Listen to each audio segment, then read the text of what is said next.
श्री परमात्मने नमः। नमस्ते। श्रीमद् भगवद गीता अध्याय पहला और आज हम देखने जा रहे हैं श्लोक 15वां। क्या श्लोक है? पांचजन्यम ऋषिकेशो देवदत्तं धनंजयः पौंड्रम दद्मौ महाशंखम भीमकर्मावृकोदरः। तो यहाँ जो है वो हमारे अलग अलग जो शंख है, पांडवों के पास तो बहुत ही अलग अलग और अच्छे शंख थे। हम देखते हैं कि एक दूसरे पर जब कोई राक्षस या अटैक होता है तो एकदम आंख बड़ी करके और चिल्ला के जोर से दिखाते हैं कि वो अभी तुम मरोगे ही, मैं तुमको मारूंगा ही। ये कोई लड़ाई का तरीका नहीं हुआ। लड़ाई जो है वो एक बार शुरू हो गई तो इसके बाद जो है वो जीत हो पराजय हो जो कुछ हो, लेकिन अंतिमतः कल्याण होना चाहिए। क्योंकि ये लड़ाई करनी ही क्यों है? कभी कभी क्या है, हम चिल्लाते हैं किसी को अपनी बात समझाने के लिए तो जोर जोर से चिल्लाने लगते। क्यों से चिल्लाते? इस पर दुश्मनी थोड़ी है, हमारे बच्चा होगा, घर का ही या कोई मित्र होगा, हमारी मैत्री तो है ही, लेकिन उसका कल्याण हो उसके दिमाग में नहीं आता। उसके दिमाग में कुछ अलग भर गया है, इसलिए वो सुन नहीं पाता, बराबर अर्थ नहीं समझता, इसलिए थोड़ा सा आवाज़ ऊपर बढ़ाते हैं, इसके सिवाय कुछ नहीं करते। अभी ये जो है वो हमारे पास क्या क्या सिद्धियाँ है वो बताने के लिए ये शंख बजाए जाते थे। और हमारे अपने अंदर के खुद के साथ ऐसे हमारी जब लड़ाई होती है ना, तो ये सब विचार करने पड़ते हैं और पूरा विचार करके निर्णय लेना है। या तो हम व्यवहार में भी शंख तो कोई बजाने की आवश्यकता नहीं है, लेकिन ये शंख का जो एक उद्देश्य है वो तो समझना चाहिए। तो यहाँ क्या कहते हैं? ऋषिकेशः पांचजन्यम। ऋषिकेश कौन है? भगवान श्री कृष्ण परमात्मा। और इनका जो शंख है वो पांचजन्य है। पांचजन्य क्या है कि जो हमारे पंचमहाभूत है इनसे बना हुआ और इनसे जन्म लिया हुआ हमारा शरीर है। तो पूरे हमारे अस्तित्व के साथ सब जुड़ के, ऐसा नहीं है कि इसमें मेरे कोई पैसे का नुकसान है, इसमें मेरी आँखों को पसंद नहीं है, इसको मुझे टेस्ट पसंद नहीं है, या ऐसे कोई अलग अलग हमारे जो इंद्रियां हैं उनको नहीं, पूरे शरीर के साथ जो हम व्यवहार करने वाले हैं। ये ध्यान रखना। कभी कभी क्या होता है, बोलते हैं ना कि अभी तुम बैठो ने तो मैं लगाऊंगा तो तुम्हारी 32 जो दांत है वो नीचे आ जाएंगे। भैया दांत को क्यों दे रहे हो शिक्षा? लड़ाई किसकी है? तो ये जो है वो हमारे पंचमहाभूत का पूरा शरीर है। तो इसका शंख मतलब उसका जो नाद, उसका ध्यान रखते हुए वो बजाते हैं। दूसरा क्या है कि ये जो इतना आश्वस्त करता है ऐसा शंख है कि जब ही श्री कृष्ण परमात्मा ने शंख बजाया तो कौरव भी घबराए नहीं। कौरव को ऐसे लगता है कि वाह, ये तो बड़ी सिद्धि और ये तो पूरे अपना जो पूरा अस्तित्व उसके साथ लड़ने वाले हैं, लड़ने दो, हार जीत किसकी भी हो, लेकिन भगवान कह रहे तो हमारा अकल्याण नहीं होगा।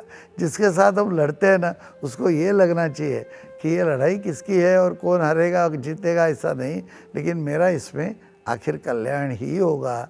उसके बाद जो है वो देवदत्तम धनंजय।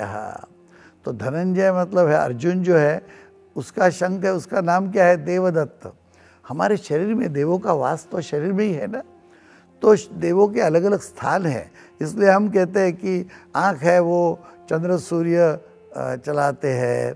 तो इस तरह से वरुण देवता है, हमारे जिह्वा पर सरस्वती है, वरुण है शरीर का पूरा जो जल है उसका कंट्रोल करते हैं।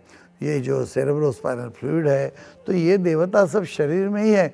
इन्होंने दी हुई अलग अलग शक्तियाँ पूरी अर्जुन के पास है। वो बता रहा है कि देखो मेरे पास सब शक्तियाँ है, देव मेरे साथ है, तो मेरा विजय नक्की है और संभाल के लड़ना। तो इसका जो शंख है वो देवदत्त नाम का है, वो बजाया उसने। और ये दोनों शंख बजाने से ऐसे नहीं हुआ कि बाप रे अब क्या पृथ्वी नाश होने वाला, ऐसा कुछ नहीं हुआ। पौंड्रम दद्मो महाशंखम भीमकर्मा वृकोदरः। भीमकर्मा मतलब भयानक कर्म करने वाले जो भीम है वो बड़े ही थे, बहुत ही ताकतवर थे और महाबली थे वो। तो पौंड्र नाम का शंख जो है महाशंख उनके पास था, वो उन्होंने बजाया। अभी इतना बड़ा शंख बजाने के बाद भी ऐसे नहीं हुआ कि सामने वाले को कुछ लगा। अब हम क्या कर रहे हैं, इसका अर्थ कि हमारा जो पूरा बल है वो उसको ध्यान में लेना चाहिए लड़ाई से पहले कि मैं क्या क्या कर सकता हूँ, मेरी ताकत क्या है, सामने कौन खड़ा है। नहीं तो सामने परसों मैंने एक बार देखा था, कहीं कुश्ती खेल रहे थे, एक बड़ा आदमी था और इसने ज़ोर से जाके उसको धड़क लगाई तो आदमी तो जगह से टच भर भी हिला नहीं, लेकिन वो आदमी उसको रिबाउंड मार के पीछे आके गिर गया। तो ये जो है वो अपनी सामने देखो किसके साथ लड़ाई है, तो ये जो है बल जो है अपना अपना वो देखना है और उसके अंदर कितना बल है उस हिसाब से हमको अभी यहाँ लड़ना है। व्यवहार की लड़ाई बोल रहा हूँ मैं, ये तो श्रीमद् भगवद गीता में महाभारत की लड़ाई चल रही थी, उसके हिसाब से हमें उसमें से सीखना क्या है ये महत्व का है।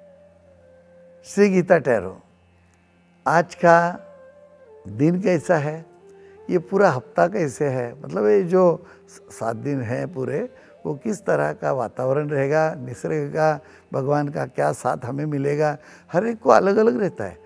एक दिन खराब रहता है इसका मतलब है कि 100% वो दिन ही खराब नहीं है, अपने कर्म के हिसाब से हमें वो खराब अच्छा का फल देता ही है।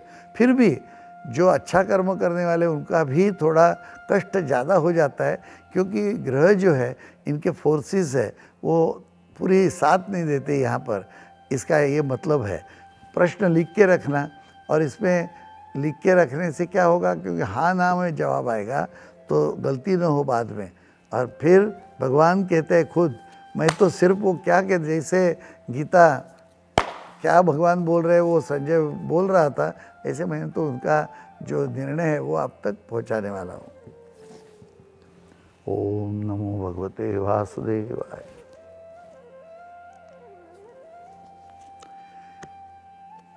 ये आ गया दूसरे अध्याय का 37वां श्लोक, 37वां श्लोक। श्री भगवान वाच, हतो वा प्राप्स्यसे स्वर्गम जित्वा वा भोक्ष्यसे महीम तस्मादुत्तिष्ठ कौन्तेय युद्धाय कृतनिश्चयः। हे अर्जुन, तू मरकर स्वर्ग को प्राप्त होगा, धर्म के लिए लड़ रहे हो, या युद्ध में जीतकर पृथ्वी को भोगेगा। अभी ऐसे है ना, स्वर्ग को प्राप्त होगा। स्वर्ग में क्या है, स्वर्ग में आनंद है सिर्फ। ये स्वर्ग में खाना मिलेगा, ये मिलेगा, वो मिलेगा, ऐसा कुछ नहीं है। वहाँ क्या कोई है क्या, मटेरियल है ही नहीं वहाँ, तो ये मतलब कोई वस्तुमान है नहीं। तो ये ध्यान रखकर स्वर्ग की अपेक्षा रखना। युद्ध में जीतकर पृथ्वी को भोगे, और नहीं जीता और युद्ध करके जीतेगा तो पृथ्वी का राजा बनेगा। इसलिए युद्ध के लिए निश्चय कर और खड़ा हो। अर्जुन बोल रहा था कि क्यों लड़े, अपने ही दोस्त है, छोड़ो ना। तो श्री कृष्ण ने कहा ऐसे नहीं, ये सब धर्मयुद्ध है, तुमको प्रूव करना ही है, तो तुम लड़ो, इधर यहाँ राजा हो या स्वर्ग की प्राप्ति करो। तो आज का प्रश्न का जवाब क्या है, हाँ, यस।